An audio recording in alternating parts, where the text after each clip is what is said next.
today? I hope you are doing well today, enjoying the comforts of your homes. Every day is a new day and a new blessing to learn something important that you can use in your daily life and in the future. Part of the challenges that await you is the ability to connect with other people, share messages, and get understood with your feelings and emotions to others. This challenge will help you appreciate how learning phrases, clauses, and sentences widen your understanding in dealing with others.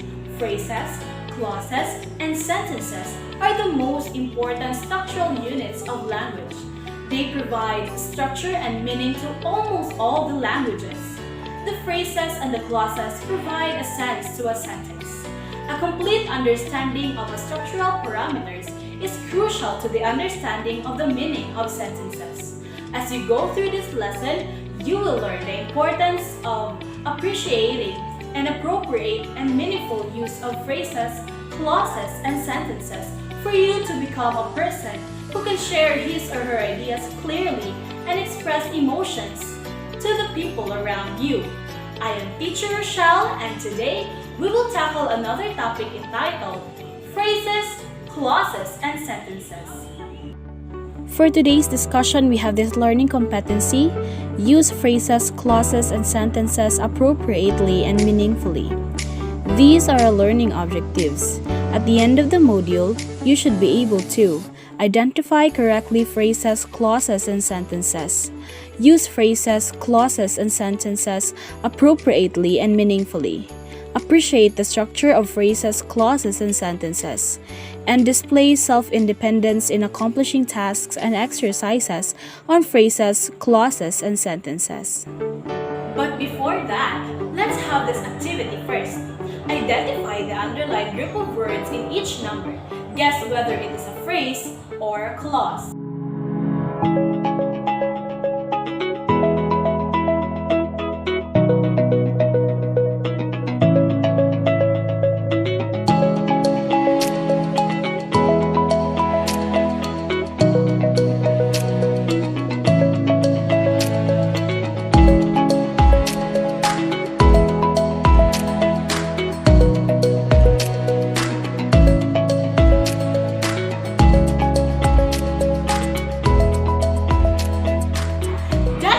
Start.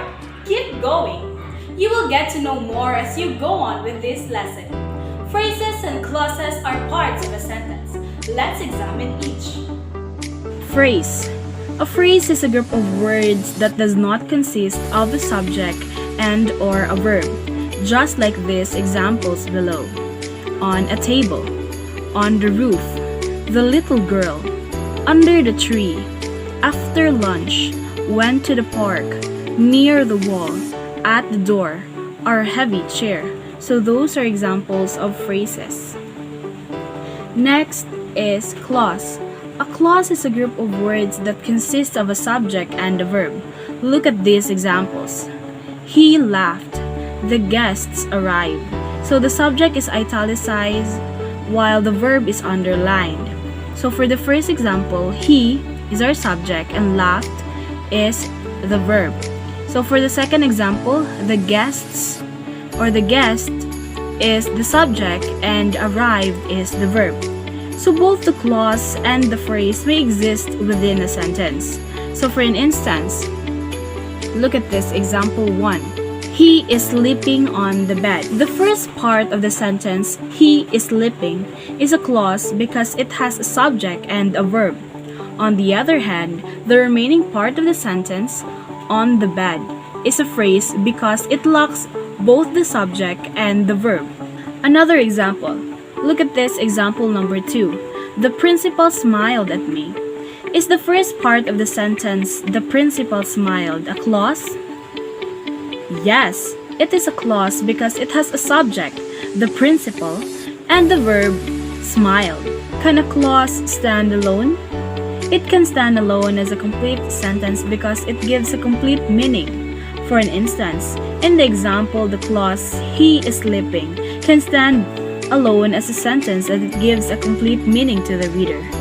But can a phrase stand alone? It cannot stand alone as a complete sentence because it does not give a complete meaning. For instance, on the bed cannot stand alone as a sentence as it does not give a complete meaning. The purpose of phrase is to complement the overall structure of a sentence. Can simple sentence be called a clause? Yes. For instance, he laughed is a sentence, but it is also one clause. Do some sentences contain more than one clause? Yes, some sentences may have more than one clause. For example, so look at example number 1. We have two clauses here. I waited for him, but he did not come. So our first clause is I waited for him, and the second one is he did not come. For the second example, I like biology, but my brother liked physics because he wants to become an engineer. So we have three clauses. First, I like biology. Second, my brother liked physics. And third, he wants to become an engineer. Do you want to know more about phrases, clauses, and sentences? Let's learn more. Phrase. A phrase is a group of words without a subject and or a verb component, and it is used as a single part of speech. So we have here different kinds of phrases. So the first one, the nice neighbor, is an example of noun phrase. We're waiting for the movie is a verb phrase. After the meal is an adverbial phrase. Running through the woods, gerund phrase. To visit to the countryside is an infinitive phrase. Under the stairs is a prepositional phrase, and looking stunning is a participial phrase. Next is clause. A clause is a group of words containing a subject and a verb. It is used to express a complete thought. So we have two types of clause, the independent and the dependent. So first, let's discuss the independent clause. An independent clause is a simple sentence. It can stand on its own. For example, she is hungry. I am feeling well today. Next, a dependent clause cannot stand on its own. It needs an independent clause to complete a sentence. Dependent clauses often begin with such words as although, since, if, when, and because. Example, although she is hungry, whoever is hungry, because I am feeling well. Independent and dependent clause can be seen in a sentence. Look at this example. Although she is hungry, she will give him some of her food. So we have dependent and independent clauses there. So for our independent clause, we have she will give him some of her food because there is a subject and a predicate.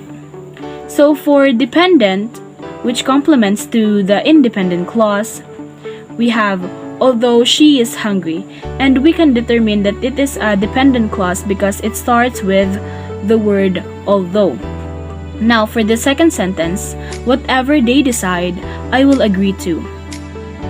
So we have the independent clause there, I will agree to, and the dependent clause, whatever they decide. So again, there is this word whatever in the dependent clause, which complements to the independent clause, I will agree to. Next is sentence. A sentence is a set of words that contain, number 1, a subject. So a subject is what the sentence is about, or the topic of the sentence. And number 2, a predicate, or what is said about the subject. So look at this example. You speak English.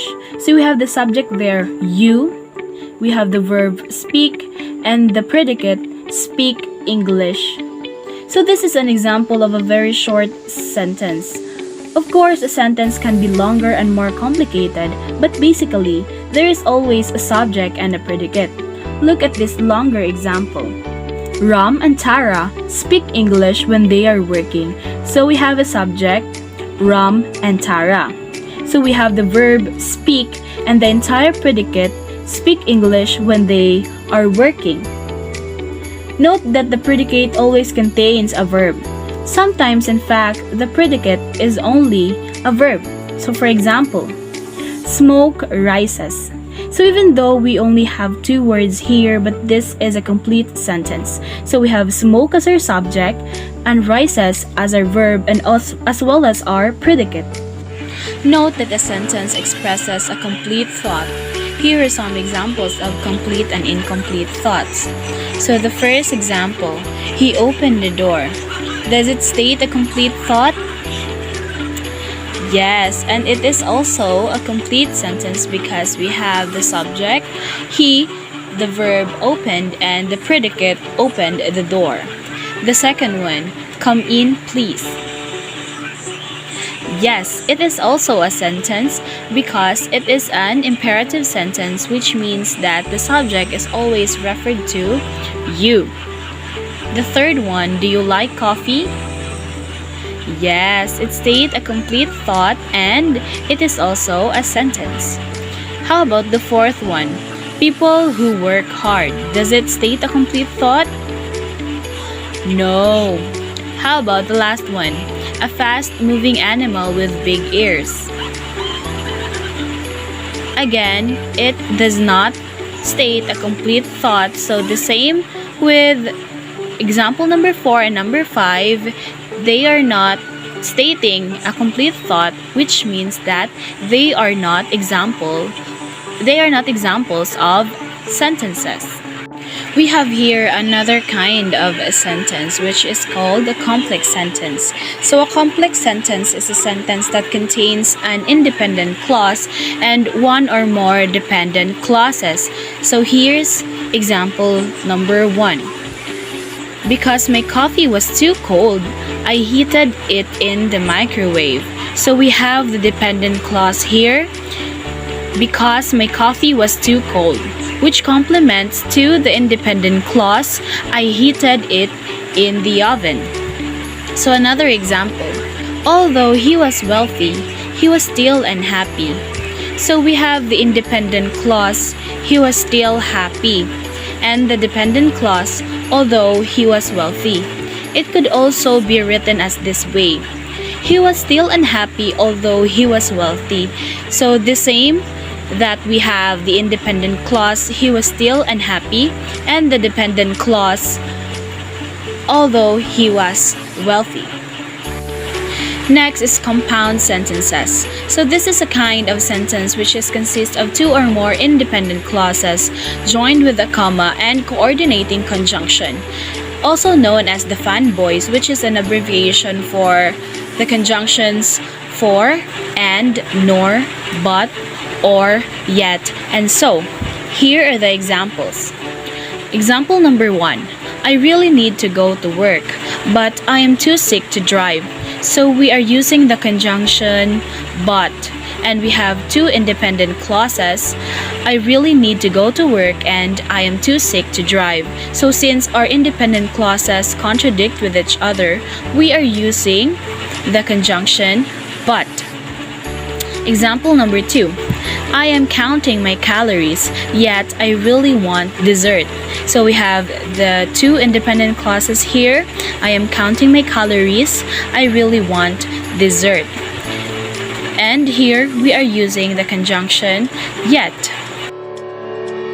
We have discussed phrases and its types.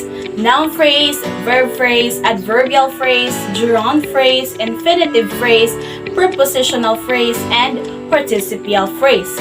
We also discussed about clauses, the dependent and independent clause. And lastly, sentences, simple, complex, and compound sentences. Now, let's test what you have understood from our discussion. Examine the group of words underlined below and identify what phrase it is. You have 10 seconds to answer for each number. Number 1. Steven's book, which made Office Book Club this month, is not in any store. A. Prepositional phrase. B. Participial phrase. C. Gerund phrase. D. Infinitive phrase.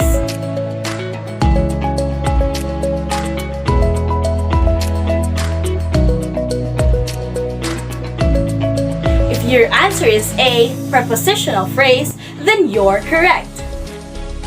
Number 2. Joey is hoping for a change to play pool with his uncle. A. Prepositional phrase. B. Participial phrase. C. Gerund phrase. D. Infinitive phrase.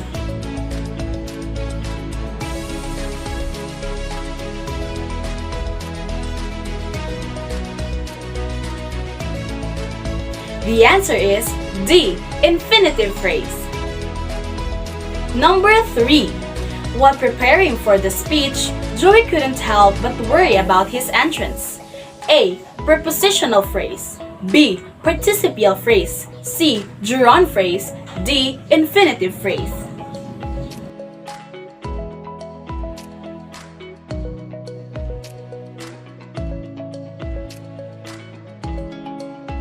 The answer is B. Participial phrase.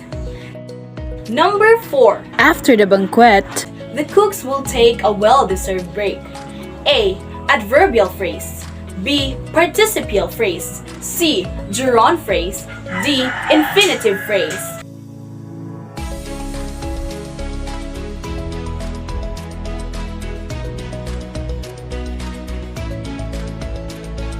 Did you answer A. Adverbial phrase? Your answer is correct. Did you get a perfect score? Great job! We are just starting. Now I want you to get a pen and a paper to write your answers.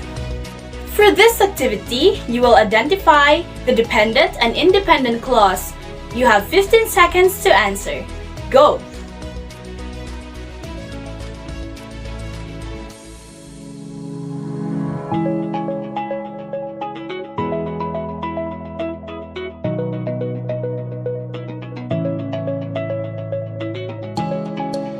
If your answer is like this, you are correct.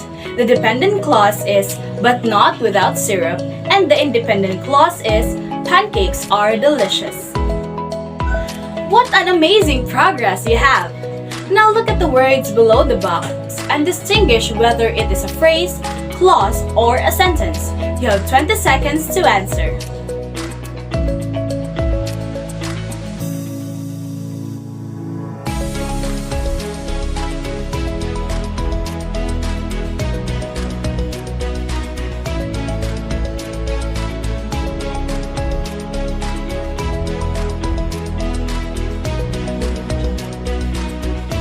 Time's up!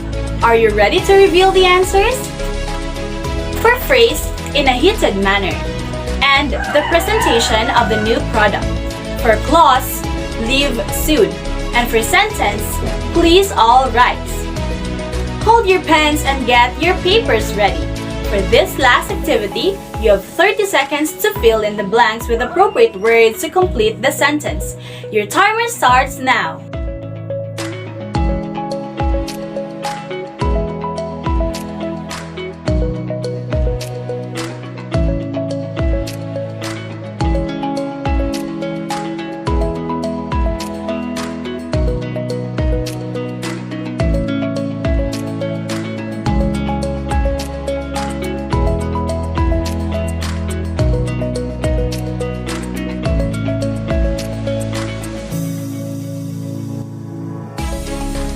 There's no specific answer for this activity, but still I will show you the possible answers.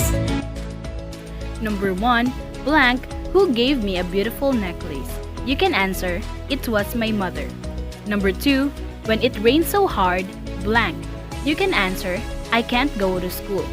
Number 3, blank, I smell blank, I am hungry. You can answer, whenever I smell ramen, I am hungry. And number 4, a family that prays together, blank. You can answer, stays together. I hope you learned something from our discussion and applied this when expressing your ideas, emotions, and when communicating with someone in future purposes. Again, I am Teacher Rochele, leaving you with a simple reminder. It's okay to commit mistakes as long as we are learning from it. It's always a pleasure to teach you, my students. Thank you so much for listening and learning with me. See you next time!